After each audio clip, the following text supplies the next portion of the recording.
Good afternoon, everybody. Thank you for joining us on Follow Everton with me, Yann, and we've got the wonderful Corey. Thank you How very you doing, much. Yeah, mate? nice to be back on. It's it's a strange feeling, isn't it? I watched a good bit of form when did this start?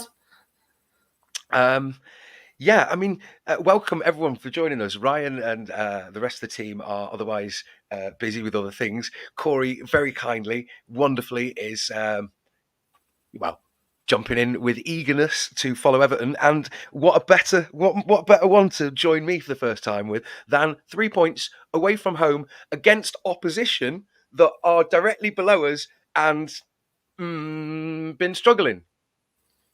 Yeah, a clean sheet as well. It's been good all round.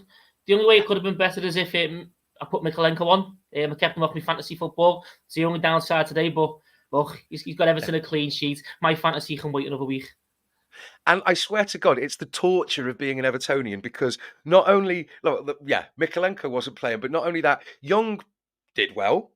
And Corey's having a few. Yeah, there we go. Young did well, and Keane. It's almost as if you can't write any drama even better than the Premier League if they would pick up on this. Look at that, Ashley Young, 39 years old. His kid. They mentioned that his kid was is it QPR? Is it or somewhere? Yeah, two generations playing football.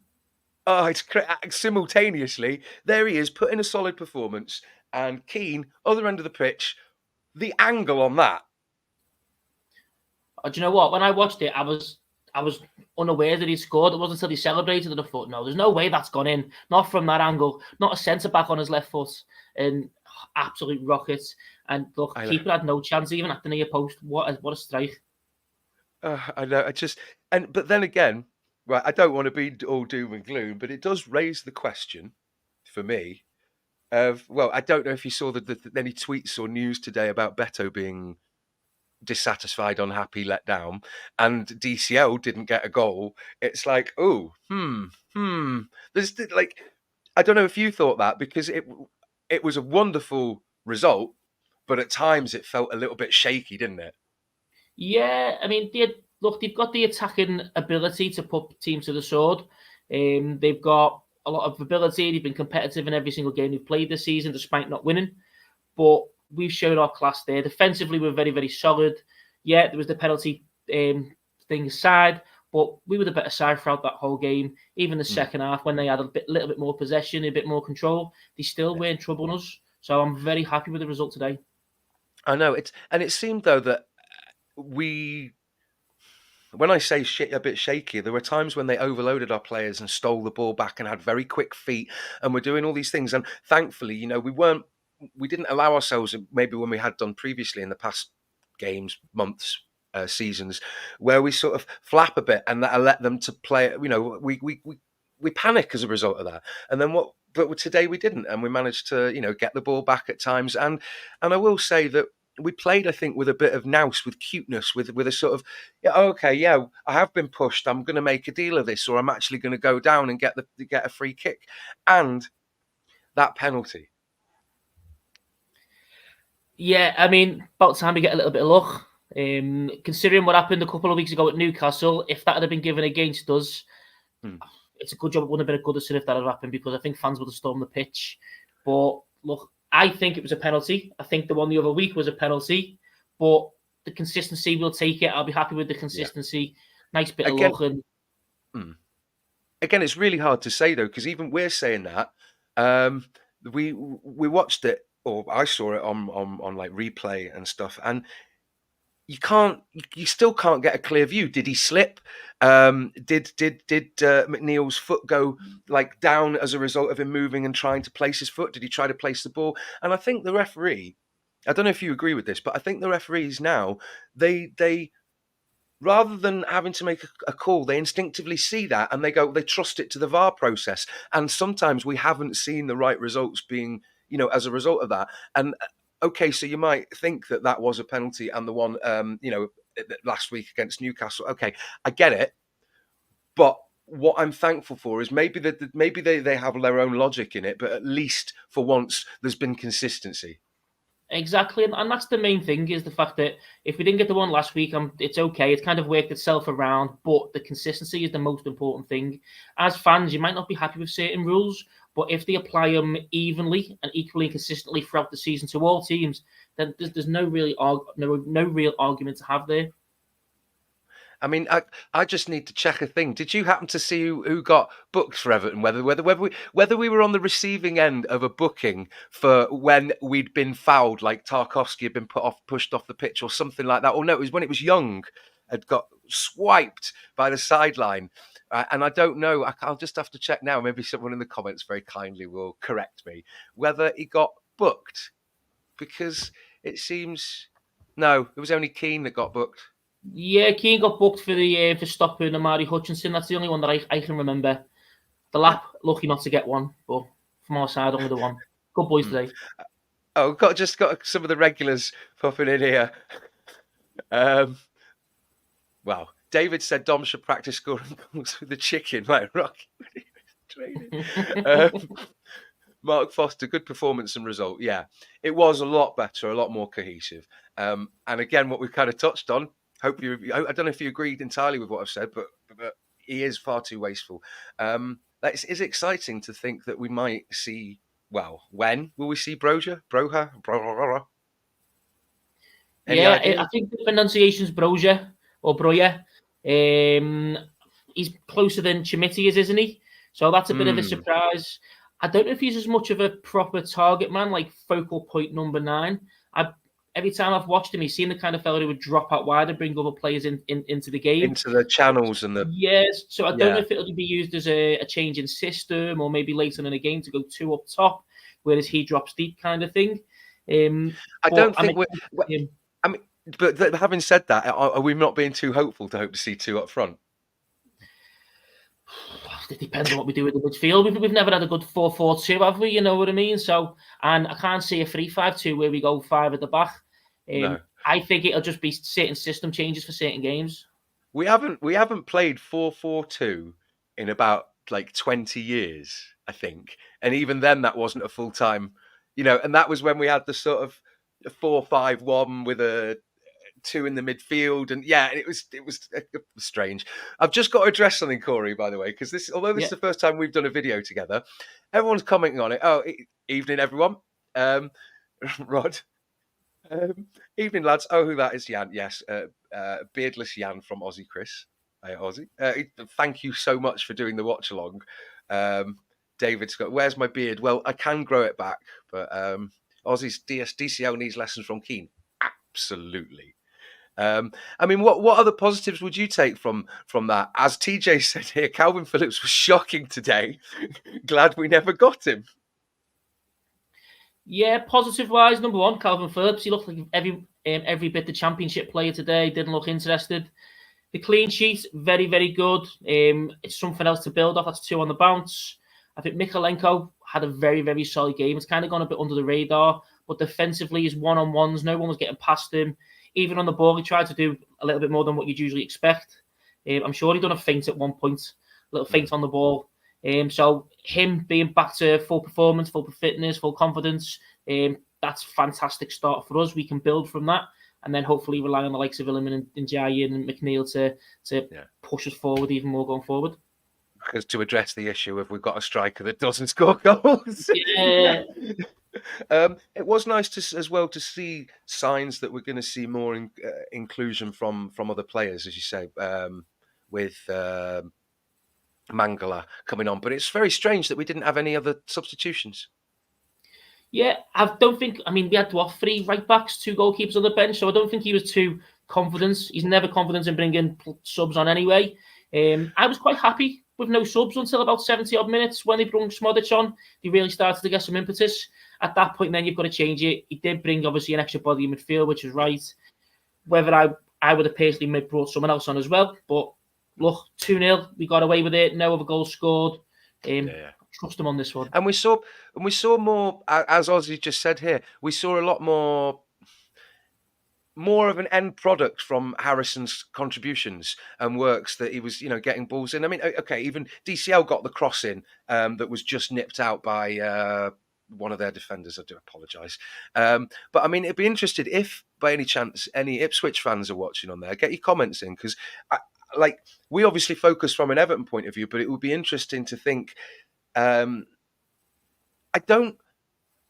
Watching Ipswich and seeing how they played today, like, I wouldn't write them off for survival. And it seems very strange that there are so many teams languishing down at the bottom of the league. Well, we are one of them as well, sort of. But I mean, how do you think about their play? I think they had a poor game today by their standards as well. I think they're capable of a lot more than what they've shown. I do think that we played very, very well defensively and nullified them quite a lot. But it's things that will come with experience. Our press, they really, really struggled. They added a jilted back four, so that's potentially going to affect it as well. So didn't they change three of their back four? Yeah, I believe so, yeah. So, and like I said, we put a lot of pressure on. That first Dom chance, that come from pressure. A couple of other chances from us pressing. So I think maybe with a fitter team, they do a little bit better, but the signs there. McKenna just needs to get him drilled, maybe being a little bit more pragmatic and getting rid of it when need be. I mean, obviously, I don't regret taking points off them, but it does seem unfair that the whole league these days has become, or the promotion relegation has almost just become a revolving door. I mean, look at last season as well. It's, the aspiration is there, but then when reality sets in, it's a great shame, because.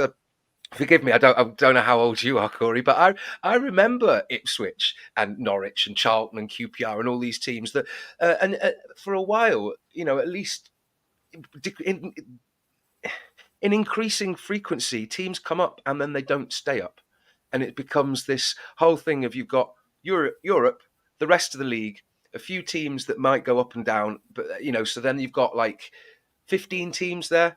And then the others, it becomes can we solidify and keep competing, or are we just going to drop down 1, 2, 3 years later? I mean, that's what would worry me, with all the people saying, "Oh, I don't mind if we go down." Yeah, I mean, look, a lot of the team, once you go down, you really struggle to stay up, don't you? I think the difference in money is absolutely massive. We're in an awkward situation because we've got players on European football contracts. Not playing that way, and if you're in the Championship, well, they're either going to go or they're going to absolutely ruin your bank balance. But blessed be that we're on the opposite side of that. We're on the right side of the fence. Not that it's good for football, because it would be nice to see a lot more competition, especially with the teams coming up. I do think Ipswich are one of the teams that could very much, probably in my eyes, they're favourites to stay up. They've got a bit more about them than the other two newly promoted sides. I think Wolves are struggling, so I'd like Ipswich to stay up. They play some decent football, and they just need to get a bit more experience. It comes at the price of seeing Ed Sheeran every week on Match of the Day. Well, do you know what? I've been quite fortunate that we've not been good enough to watch on Match of the Day, so I've missed him. I might have to endure him this week. But speaking of, I mean, I'm a lot looser than Ryan. He'll have a very clear structure, but it's obviously we've talked about things there, and it's all sort of fitted with it. But so, bearing that in mind, speaking of match of the day and the performance, who would you consider as man of the match? Firstly, were there any players from Everton that disappointed? Because what I'll say is, I think there were times when it was a bit sloppy, and it opened us up from moments like, as it will do through transition just by very nature of the fact it's in midfield. But Decore, I think, had a few moments where it was just a bit. And then there was a period when Pickford ran out to the side and it hit, was it Young? And then we struggled, and it could have been, you'd think, oh, maybe a month ago, that's the kind of thing where you're going, oh no, there you go. Yeah, it's one of I'd give Pickford the benefit of the doubt, because I actually thought he'd done very, very well.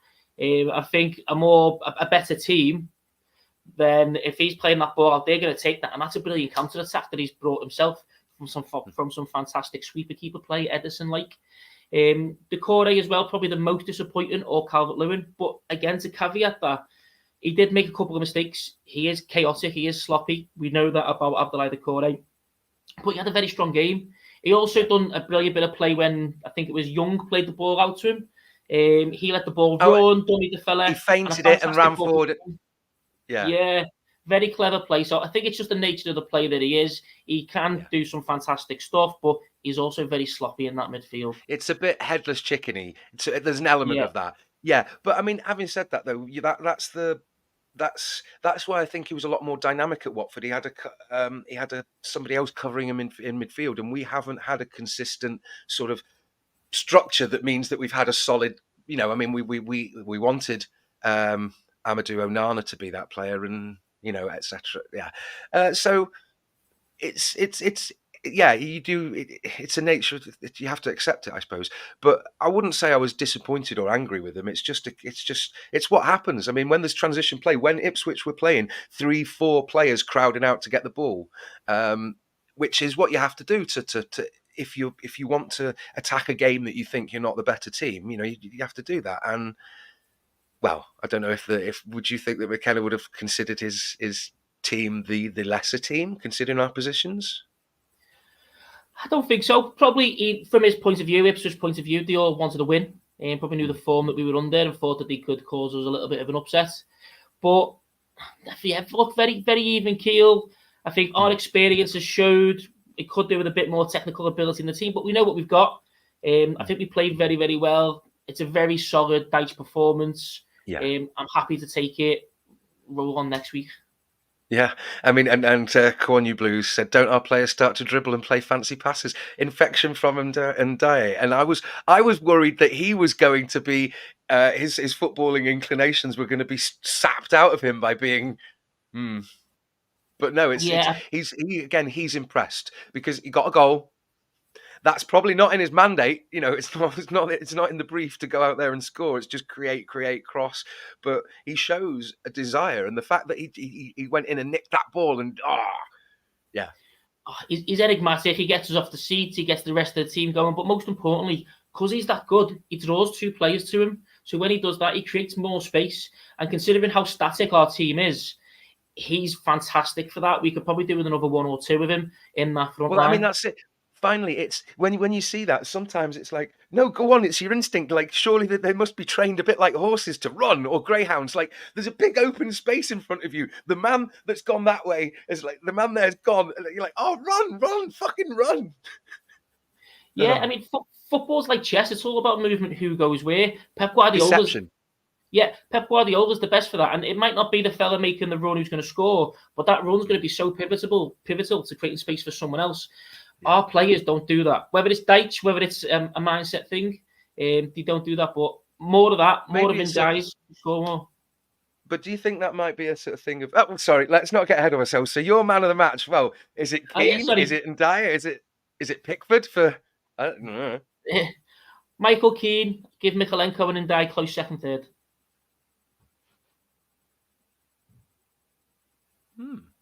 KMN. How about yourself? KML, that's bloody the Dutch airline. Yeah. Okay. Keane. I mean, to be fair, I look forward to match of the day tonight because we might not be. Well, how many other games were played today? Quite a lot. Was another 6 games today? Thank you very much, everyone, for being patient.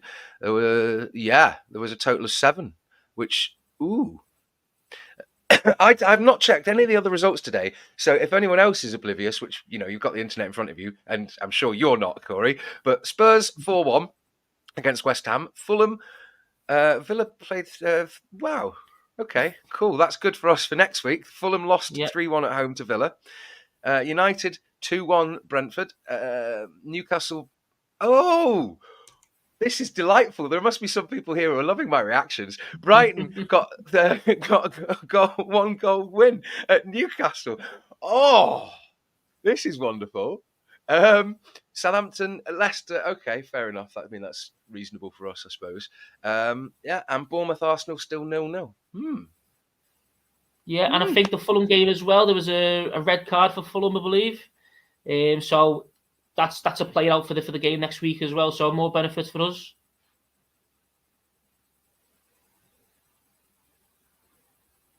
Ooh, yes, thank you. What a wonderful day! Oh, there you go, Peter. Oi, oi. Thanks for joining us. We really do appreciate it. If I haven't said it already, Ryan will have a go at me. Hit the like, subscribe, notification thingy, join us, get notified when we're doing watch. Well, Chris did a wonderful watch along today. And yeah, that's it. I won't get whipped and beaten by Ryan now. Thank you. So, yeah, going forward to next week, Fulham. Yeah, It's interesting that that Fulham come up from London just as that Yaxley Lennon's doing his protests down there. So, yes, I hope that the Fulham fans, because I like Fulham in a way, I hope the Fulham fans are safe in getting here and getting home, etc. Just thought to say that. But we look forward to that because I can see us getting 3 points. yeah. Good. There's a good run coming up for us. Fulham would have probably been the hardest of the games, but the form they're in, the form we're in, let's be positive. Branthwaite back Right. maybe. Oh, I apologise. My dog's going bonkers. You know what? It's really, really short. I'm sorry. I might have to.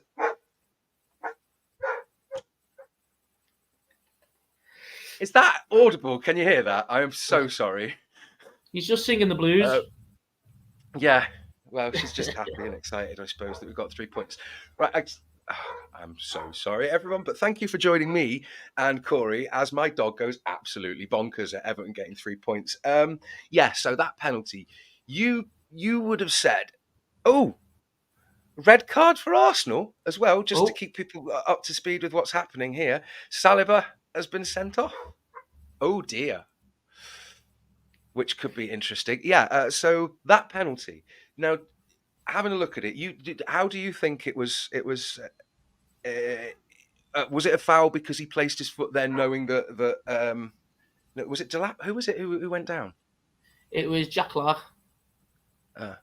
Jack Clark went down under pressure from McNeil. I think they just adjudged it same as the other week where he kicked his foot. I do think it was helped by the fact that it looked like Jack Clark was already going down when he went to strike the ball. Yeah. I think a little bit of both. But if we're going to go by the consistency side of things, I'd say similar ruling as to against Newcastle 2 weeks ago. Yeah, so because you would. I mean, there are circumstances where you go, yeah, that's a penalty, but there's so much grey area, right? That they need to sort of consider that he was going a bit crazy in the box there. You know, when a player goes a little bit too far and they're not the wonder kid of Messi just skipping round or Pele. You know what I mean? It's not this absolute wonderful brilliance. He's getting tussled and stopping and feinting and doing all these things, yeah. And he's lost the ball and won it back. Now, at some point, that's when you get a player running into dead ends. And it does create a bit of panic, but I think that they need to consider that there was no malice. He didn't kick him full pelt or anything. So for me, it's the same as, I don't know how you feel about these instances, and we got away with them today because that's become the laws of the game, where you shield a ball, and stop the other player from getting it, but you don't even touch it, and there's no attempt to play it in order to go out. And for me, maybe I'm a bit of a purist, but that's not football. It's clever and stuff, but I'm sorry, the point at which you do that and you're pushing them off and all that, and you've not even touched it. Nah. It's obstructing a player who's trying to play football. Yeah, like I said before, I think in my eyes, it's a penalty. The consistency is the most important part, so I'll take it. But it is a penalty. He didn't. Jack Clark's the one in possession of the ball. He's the one who goes for the shot. Our player gets in front. Jack Clark, in my eyes, is still in possession. You've stopped him hitting the ball in possession. It's the exact same argument that we had with Calvert-Lewin and Byrne last week. But we've got away with it, and we'll take it. But I mean, Peter thinks it was different in his opinion. Right side of his man, where Byrne was the wrong side. I mean, we're always going to have that. Not disagreeing with you, Corey. I understand as well. For me, the issue is, look, if they're going to call it, it's some sort of grey area. I just want consistency, and whether it hopefully it balances out on the fairness of we don't get them and we do get them. When the same call is made. TJ Mid doesn't think it was a penalty. I mean, yeah. Well, it's a consensus decision. There's different opinions in just in this stream alone. You know what I mean? But like you said, Yeah. the most important part is the consistency. We've got that so far, so we can be happy with it. It's looking like it's evening up in the Bournemouth Arsenal game. Speaking of, I know it's been a bit short and sweet, Corey, but we might have to wrap up there. But do you have any sort of lasting comments or impressions from that match that you'd like to add? Good form. Look, let's get on a roll now. Let's keep it going. Let's stay positive. Let's back Dom. Yeah, he's missed 3 chances today, but we'll led the line well. He will get more chances. He will score. Let's support him. It's been a good performance all around. Good team game. Let's keep backing the team and let's keep moving up this table. That's fair. One thing I would say was, whereas you said you were okay with it, but then 70 minutes they made a couple of changes, and it just would have been nice to see someone like Beto, maybe come on or take off some tired legs to protect them, or so that we weren't maybe making the mistakes that we've done in previous games, and if not sacrifice goals, then sacrifice points, because it was. I don't know whether it, does it have to be a statement in response to what the rumours about Beto wanting to leave, etc. But I don't know. It seems strange not to, when you've got the option to play them. Why not put them on? I think again, Calvert-Lewin holds the ball up well, doesn't he? So he'll play that defensive game. He's an outlet. I personally would like to see that as well, but I think we know what kind of manager Dyche is. We know what decisions he's going to make. He's not going to make that change. So while I agree with you, I just have to accept it. That's what he's going to do at this point onwards. Yeah, I know. It's like, what's happened to Patterson when we see Roman Dixon, all these kind of, oh, wow. Yeah. But those cans of worms, they're more to discuss when they're less hypothetical and they're more right there in our face. Yeah. Ozzy's quite rightly said, Ozzy Chris has said, with a match like that, in addition to Mangala, who would have brought on? Like I said, maybe Roman Dixon, tired legs, maybe Beto for tired legs, maybe, whether it was Harrison and Ndiaye or Decore, to shore up. And the fact that we had McNeil in the middle meant that he could have gone out wide. Decore could have come on for Beto. You know what I mean? I don't know. Yeah, I personally, when we made the Mangala switch, I'd have probably brought Coleman on for Young just to give a bit more fresh legs out wide. I'd have potentially brought Roman Dixon on to go out wide, maybe to play the Harrison role. He'll still play defensively. Look, he's a right back. He should be trained to be defensive, and he's got pace just to burn. Fresh legs to keep the clean sheet. He's rapid at that time. Let's go for it. Let's get 3. Let's get 4. Again, it's not the type of manager we've got, but that's what we want to see. We can hope. And speaking of, we will hope for that, or a better performance that we've displayed for the majority of today's match next week against Fulham. Awesome. Are you going, Corey? No, I'm still here, mate. I'm good to go. Are you going to the game? No, not next week. I think I'm away seeing friends. We've just had a baby, so I think I'll be watching it in the car. Sound. Right, mate. Well, thank you very much. Thank you to the regulars. Thank you to some new faces in there. Thank you very much to Corey for joining us. It's going to have to be a bit short and sweet, but I will let everybody bask in the glory of 3 points away from home, a clean sheet, a wonderful strike, a redemptive moment from Michael Keane that should shut everybody up for a little bit, because God, the guy's been through a tough run. And we look forward having widened the gap over the relegation zone. Awesome.